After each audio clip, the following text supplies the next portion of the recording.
sommes-nous véritablement indépendants? Les pays francophones, les pays africains, les pays surtout francophones de l'Afrique francophone sont-ils véritablement indépendants? Nos populations sont-elles véritablement indépendantes? Nos chefs d'État sont-ils véritablement indépendants? Nous sommes au printemps des indépendances parce que la plupart des pays de la sous-région sont en train de célébrer tout simplement leur indépendance. 60 ans pour la majorité d'entre elles. Pourtant, 60 ans après, plein de choses restent toujours à faire. Aujourd'hui, j'ai l'opportunité de recevoir pour vous M. Amadou Sow pour en parler justement. Ouais. Bonjour M. Sow. Bonjour M. Comment allez-vous? Je vais très bien. Super, soyez la bienvenue. Merci beaucoup d'avoir accepté notre invitation. Merci beaucoup. Je voudrais vous remercier pour cette invitation et puis ce format d'émission. Je pense que c'est bien parfois de sortir des sentiers battus et puis voilà, de ne pas forcément faire les choses comme tout le monde. Moi, j'ai un problème avec le suivisme. Parfois, il faut créer, il faut innover. Et je pense qu'aujourd'hui, les outils du web et du digital nous permettent effectivement de démocratiser davantage la parole, l'expression, mais également d'essayer d'autres choses, être un peu dans l'utopie. Et je pense que donc, je souhaite bon vent à votre initiative et j'espère que ça va bien se passer. Grandement merci à vous pour ces encouragements, ça nous va vraiment droit au cœur. Alors tout de suite, le Burkina Faso, c'était le 5 août, la Côte d'Ivoire le 7 août. Récemment également, nous étions du côté du Bénin. Les chefs d'État, ou disons les populations, sont en train de célébrer, disons les pays tout simplement, 60 ans d'indépendance, 60 ans après, problème d'éducation, problème de chômage, problème de voix, problème de ci, problème de cela. Quelle lecture faut déjà de façon générale de la situation par rapport à l'indépendance de ces pays-là? Alors, s'il faut poser la question, sommes-nous indépendants? C'est une question piège. Parce que juridiquement, nous sommes des États indépendants. Voilà. Parce qu'on parle d'indépendance, surtout dans ce contexte-là, par rapport à une situation de colonisation. Il n'y a plus juridiquement d'État qui soit colonisé. Il n'y a plus de métropole colonisatrice. Donc juridiquement, nous sommes indépendants. Maintenant, sommes-nous indépendants par rapport à nos idées? Sommes-nous, parce que quand on parle d'indépendance également, il y a un autre chanteur sénégalais, Youssou N'Dour, qui disait que l'indépendance, je traduis le mot en wolof, il dit que l'indépendance signifie que tu prends ta liberté pour pouvoir aller par toi-même, pour pouvoir prendre tes propres initiatives, etc. Donc si c'est ça effectivement l'indépendance, ça pose problème. Parce que politiquement, économiquement, nos États peinent véritablement à se détacher, à se départir. Non pas qu'il y a une relation d'ascendance directe, je veux dire codifiée, entre les anciennes métropoles colonisatrices et les États colonisés, nouvellement indépendants, non. Mais c'est comme si, de manière factice, on a certes déclaré qu'on est indépendant, mais on a souvent le réflexe, chaque fois qu'il y a une décision importante à prendre, de se référer à la France, si on est le Burkina par exemple, de se référer à l'Angleterre ou au Commonwealth si on est par exemple le Ghana. Non pas que la France vient forcément nous demander ce qui se passe, mais nous avons ces réflexes-là. Donc, mais pourquoi c'est comme ça? Oui, moi je pense que c'est un problème de mentalité. C'est un problème de mentalité surtout. Il y a véritablement un problème de mentalité chez les leaders politiques africains. Ça veut dire qu'on a un complexe d'infériorité de façon naturelle comme ça? Bon, c'est pas forcément un complexe d'infériorité. Moi, je ne le vois pas comme un complexe d'infériorité. Ou tout simplement non, c'est de la paresse. C'est de la paresse. D'accord. C'est de la paresse. Moi, je ne pense pas que le président Kaboré puisse avoir un quelconque complexe face à son neveu ou son petit frère ou même peut-être son fils Macron, quoi. Tant bien même qu'il est le président de la 5e ou 6e puissance du monde. Je ne pense pas, n'est-ce pas? Mais c'est de la paresse parce que nous refusons de prendre en charge. Nous voulons toujours trouver des prétextes. Aujourd'hui, tout ce qui nous arrive, nous voulons forcément accuser ou en tout cas donner la paternité à la situation, la responsabilité effectivement à la France, à l'Angleterre, etc. Alors que c'est faux. C'est des États, c'est des populations qui ont voté pour ces populations, ils cotisent des impôts, etc. Ils ont leur armée et les Français, ils travaillent pour l'intérêt des Français. Voilà. Si aujourd'hui le Burkina était une puissance militaire, je me dis que le Burkina n'attendrait pas quelques heures pour aller envahir, je ne sais pas, le Congo pour avoir son pétrole et du diamant. Pour moi, c'est tout à fait logique. C'est tout à fait logique, j'ai dit. C'est tout à fait logique. C'est tout à fait logique. On n'a pas les moyens de le faire, on reste dans notre coin. Qu'est-ce que vous voulez? Que la France, avec toute sa puissance, ils ont des centrales nucléaires avec ses millions d'habitants, etc. Il y a de l'uranium au Niger, ils n'en font rien, les populations ne boivent pas de l'eau potable, les enfants ne vont pas à l'école et qu'il y a des ressources énergétiques dont ils ont besoin. Oui, qu'ils croisent les bras pour dire que ça ne nous appartient pas. Ça ne fonctionne pas comme ça.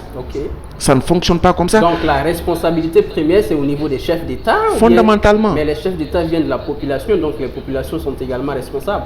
Non, quand on parle de la population, ça devient un peu plus complexe. Parce que parler de la population, nous, ce qu'on peut faire, on dit qu'on est dans des démocraties.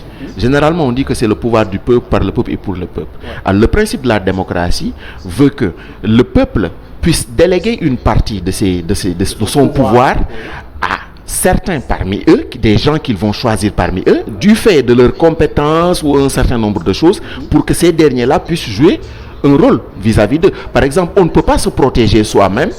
On prend quelqu'un qui nous protège et en contrepartie, on le paye. C'est ça. Est-ce que vous comprenez? Donc moi, je ne peux pas prendre en charge ma sécurité. On recrute des policiers, on recrute des militaires qui me protègent et en contrepartie, moi, je les paye. Mais le militaire qui est au front, peut-être qu'il n'a pas les moyens, par exemple, ou je ne sais pas, les aptitudes pour enseigner à son enfant. On recrute des enseignants. Effectivement, c'est comme ça, on se partage des responsabilités. Mais à partir du moment où il y a certains qui se sont engagés pour jouer un rôle et qui ne le font pas, mais le peuple va se ressaisir. Et aujourd'hui, ce qui est constaté, c'est qu'il y a une différence, un décalage entre les populations africaines et leur élite. N'est-ce pas? Nous, populations, sommes véritablement en avance par rapport, effectivement, aux différentes élites. Et certains vont commencer à le voir parce que les changements, c'est vrai que les changements sont un peu lourds. Donc, ce n'est pas trop visible à la surface, mais la machine est en train de tourner. La machine est en train de tourner. Vous êtes en train de dire qu'il y a carrément une révolution qui est en train de se préparer, partant de la jeunesse, partant de ceux-là qui sont en train de venir petit à petit, qui sont en train de prendre conscience, notamment les jeunes, la jeune génération. Le discours que nous tenons, le discours que vous tenez, le discours qu'un Semi Keba tient ou le discours qu'un DJ Awadi tient, ce n'est plus, je veux dire, ils ne sont pas les seuls. Peut-être qu'ils sont en face des médias, ils les tiennent. Et aujourd'hui, c'est ce que les jeunes imams disent dans les mosquées, c'est ce que les jeunes pasteurs disent dans les églises. Mais c'est comme ça. C'est quand on s'assoit pour boire du thé ou bien autour de nos bières, mais on parle de ça. Donc c'est ça. Donc il y a un changement véritablement. Nous sommes nés bien après les indépendances. Donc peut-être que moi, mon papa a connu un enseignant qui était blanc, mais moi je ne les ai pas connus. Donc moi je n'ai aucun complexe. C'est ça. Je n'ai aucun complexe face à un blanc, un français ou un truc qu'il puisse être. Donc c'est là où les choses vont véritablement changer. L'autre chose, c'est qu'il y a des paradigmes qui sont en train également d'évoluer véritablement. Je prends par exemple aujourd'hui l'exemple du Burkina Faso. Le Burkina Faso qui n'a pas 60 ans. Moi je me dis que le Burkina n'a pas 60 ans. Donc le Burkina Faso ne doit pas célébrer la fête de son indépendance. Donc normalement, le 5 dernier, on devait célébrer une fête nationale, mais pas une fête d'indépendance, parce que le Burkina n'a pas réclamé son indépendance à personne. C'est la Haute-Volta qui a eu son indépendance. Moi, je distingue bien cela. Alors, l'État aussi, mais c'est la continuité. Oui, je trouve que c'est là où il faut apporter les ruptures même. si on était allé jusqu'au bout même de la révolution, on ne parlerait même plus de cette célébration-là.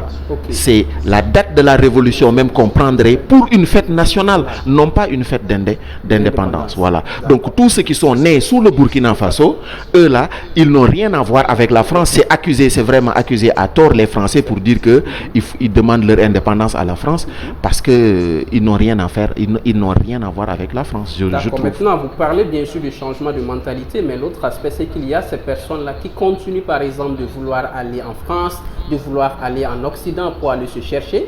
Pourtant, bien sûr, ici, au Burkina Faso, ici en Afrique, en tant que jeunes, on peut bien trouver des initiatives à travers lesquelles nous allons bien sûr pouvoir nous réaliser.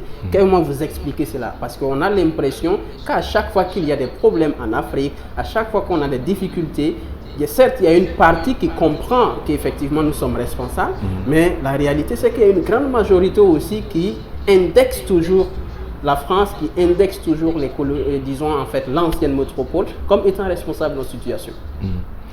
Moi, j'ai quitté mon pays pour venir au Burkina. Ce n'est pas que qu'il y avait une situation je me sentais très bien. J'aime bien mon pays. Donc il n'y a aucun problème. Moi, je pense que c'est le droit de tout un chacun d'aller où il veut. Voilà. Que les Africains arrêtent de dire qu'il y a tout en Afrique, il faut que les jeunes restent en Afrique. Pour moi, ça, c'est une idiotie. Il faut qu'on laisse les gens sortir et découvrir. Voilà. C'est ce que les Ibn Khaldoum ont fait, être des explorateurs partout, justement, pour découvrir des pierres précieuses, découvrir de nouvelles cultures, découvrir énormément de choses. Ce que j'ai appris depuis que je séjourne au Burkina, je ne l'aurais jamais appris malgré que j'ai fini mes études à l'université. Donc pour moi, ça c'est un principe. L'immigration est un droit. Il faut qu'on laisse tout le monde. Moi, je milite pour la libre circulation des personnes, n'est-ce pas? C'est-à-dire, je dois pouvoir me lever. Vous savez pourquoi il y a un problème? C'est parce qu'il y a ces frontières-là, n'est-ce pas? Et ça aiguise les appétits, n'est-ce pas? Quand tu prends quelque chose, par exemple, dans la maison, chez vous, à la maison, s'il y a une chambre, par exemple, que tu ouvres la clé, tu entres et puis tu fermes, tu sors, tu fermes, personne ne sait ce qu'il y a à l'intérieur. Mais tout le monde va se demander ce qu'il y a et chacun voudra, peut-être même, c'est juste une bouteille d'eau que vous avez déposée là-bas. Alors certains ont compris, après avoir fait un séjour en France, qu'il n'y a rien en Europe, par exemple. Ils reviennent et te disent que non, il n'y a rien en Occident. Mais s'ils n'étaient pas partis, ils n'auraient pas su ça. Donc il a fallu qu'ils partent. Donc il faut laisser les gens partir. Il faut, pour moi, laisser les gens partir. Si on avait libéralisé cela, permettre à ce que aujourd'hui, avec ton billet d'avion et ton passeport, que tu puisses aller en France, faire une semaine, revenir. Qui va aller rester là-bas? Mais c'est parce que pour aller là-bas, c'est tellement difficile que quand tu pars, tu ne reviens pas. En tout cas, tu vas attendre longtemps avant de revenir. C'est une logique. Donc il faut qu'on laisse les gens bouger.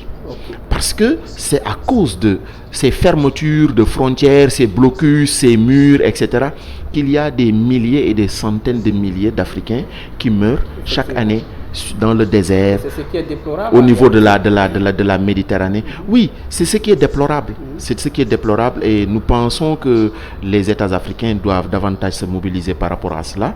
Mais moi, je ne m'autoriserai jamais à dire à un jeune Africain qui a envie de voyager, moi je le prends comme ça, d'immigrer, d'aller chercher, découvrir, parce que c'est pas forcément que ceux qui voyagent ou ceux qui émigrent en réalité. Et des études ont démontré que souvent, c'est des gens qui ont souvent des activités, c'est des gens qui ont un certain nombre de moyens, mais qui préfèrent laisser cela et puis aller découvrir autre chose. Le goût de l'aventure, est-ce que vous comprenez? C'est extrêmement important pour moi. Nous sommes des humains, il faut qu'on nous permette effectivement de pouvoir bouger. Ça n'a rien à voir avec les visions politiques de certains États pour dire que voilà, l'enfer c'est les autres, nous sommes les meilleurs, là-bas c'est la peste, faire comme le président américain le fait, construire des murs, alors faire ces blocus-là. Il n'y a pas de mur, il n'y a pas de barrière qui puisse arrêter l'homme. Et l'histoire l'a démontré. Et aujourd'hui, avec cette situation que nous vivons, c'est des vagues et ça ne va pas s'arrêter. Combien de milliards on a dépensé dans la sensibilisation, tout ceci, ça ne va pas s'arrêter. Les gens vont partir. Tant que tout le monde n'aura pas découvert, dépiécé, dénuder l'Europe, dénuder l'Amérique, dénuder la Chine, mais les gens vont partir. Aujourd'hui, on part d'Europe, mais avant, les gens partaient en Asie. Combien de millions d'Européens ont quitté le continent pour aller en Amérique, pour peupler l'Amérique? Donc, il faut que les gens arrêtent. Je pense, ils n'ont qu'à favoriser la libre circulation des personnes. Maintenant, ça pose un autre problème. Vu que, par exemple, en Afrique, si vous voyez, un citoyen français peut, avec son, je veux dire un citoyen européen, avec son passeport circuler dans 27 pays, ce n'est pas possible ici en Afrique. Nous également, nous voulons que les autres nous ouvrent leurs frontières pendant que nous fermons nos frontières à nos propres frères. Ça veut dire qu'il y a un peu de bêtise, d'hypocrisie de notre part, et il faudra qu'on commence d'abord à changer. Si eux-mêmes avaient vu qu'il y avait de la fluidité de trucs, peut-être qu'il y a beaucoup de jeunes aujourd'hui qui, s'ils avaient la possibilité d'aller au Nigeria, d'aller au Sénégal, d'aller en Afrique du Sud, d'aller au Rwanda, en toute facilité, en toute simplicité, sans contrainte, ils ne penseraient pas, parce qu'ils vont passer leur temps durant tout le voyage là, comme il n'y a pas de train, c'est des bus, à contempler tous les paysages, ils seront dans le rêve, et peut-être ça va leur permettre de se dire que voilà, l'Afrique quand même est un beau continent où il faut rester, quoi. Voilà. Alors revenons de façon pratique au niveau de l'indépendance en fait de nos États. Vous parlez tout à l'heure en disant que le Burkina Faso n'avait pas à célébrer son indépendance, ça devrait peut-être en fait une fête nationale parlant du 5 août. Maintenant de façon pratique, aujourd'hui quand on regarde le domaine de l'éducation, quand on regarde par exemple cette jeunesse effectivement qui est en train de monter, mais il se pose aussi en fait un problème de chômage, des difficultés liées à l'emploi. Cette responsabilité à quel niveau? Du côté des jeunes, du côté du gouvernement, ou à quel niveau concrètement? Si on est dans un État organisé, l'État doit être l'instrument, pas je veux dire, parce que nos États ont souvent tendance, ou en tout cas les populations, pour me rectifier, les populations pensent que agissent vis-à-vis de l'État comme si l'État est le principal pourvoyeur d'emploi. Naturellement, dans nos États, c'est cela. Alors que dans d'autres contrées, avec un système beaucoup plus libéralisé, il faut encourager l'initiative privée. Ça, c'est évident. Mais moi, je me dis que dans une république, effectivement, l'État doit mettre en place les instruments pour favoriser je veux dire la création d'emplois, en tout cas mettre un environnement de travail qui permettrait à ce que des initiatives privées puissent effectivement être prises pour le développement de tous les secteurs. Donc c'est l'État qui doit veiller à ce qu'il y ait des dispositifs, parce que la création d'emplois, c'est un tout. C'est pas juste, quand on parle de création d'emploi, c'est pas juste de prendre 500 000, dire aux jeunes, voilà, va acheter une tonne de ciment et faire des briques, commence à vendre. C'est des dispositifs législatifs d'abord, des textes de loi aujourd'hui par rapport aux textes de loi sur l'emploi. Où en sommes-nous? Il y a d'aucuns qui diront que voilà, nous on a toutes les lois, c'est faux. C'est faux, on n'a pas toutes les lois. Il faut, parce qu'une loi c'est un ensemble. Après avoir voté la loi, la promulguer, mais également mettre en place un ensemble d'instruments pour que la loi effectivement puisse fonctionner. Donc c'est ça. Donc il y a un ensemble de dispositifs législatifs aujourd'hui sur la création d'emplois, peut-être qui ne sont pas faits, pour accompagner le secteur privé, ce qui n'est pas fait, pour accompagner les initiatives privées. Ce n'est pas fait aujourd'hui. Pour créer un emploi, une entreprise au Burkina, on dit que voilà, c'est 72 heures maximum. Tu as tes documents, mais c'est juste des documents. Tu as tes documents. J'aurais bien aimé qu'on dise qu'en 72 heures, tu peux avoir un financement. Si tu as un projet de je sais pas moi, de 100 000 à 500 000 en 72 heures, peut-être en 980 heures de temps, en 100 jours de temps à temps, ça, on aurait pu comprendre. Mais qu'est-ce que ça sert en 72 heures d'avoir un numéro IFOU et de faire le malin? Non, c'est ça en réalité. Il y a beaucoup de gens qui ont leur numéro IFOU, CNSS, etc. Tu prends tous les documents, tu ne peux pas avoir de financement, tu ne peux rien avoir. Ça te sert à quoi? Donc ça ne sert à rien. Et l'autre chose également par rapport à l'emploi, moi je suis contre l'idée selon laquelle il faut créer, je veux dire favoriser l'auto-emploi. L'auto-emploi, pour moi, c'est une fausse idée. Et j'attends qu'on me démontre cela. L'auto-emploi, je veux dire, chacun ne peut pas être son propre boss. Voilà. Chacun ne peut pas être son propre boss. Le monde est ainsi fait. Il faut des parents et des enfants. Voilà. Il faut des parents et des enfants. D'accord. Donc c'est ça. je suis obligé bien sûr d'interrompre l'émission. Nous sommes à, disons, presque au terme bien sûr. Madame, monsieur, merci bien sûr de nous avoir suivis. Pour rappel, nous recevions avec vous monsieur Amadou Sow pour analyser cette situation des indépendances dans les pays africains, surtout francophones. Il vient d'ouvrir bien sûr une brèche concernant l'auto-emploi, concernant le chômage. Nous vous rassurons bien sûr que nous y reviendrons dans une prochaine édition. D'ici là, portez-vous bien et surtout allez-y travailler, cherchez l'argent. Mon type,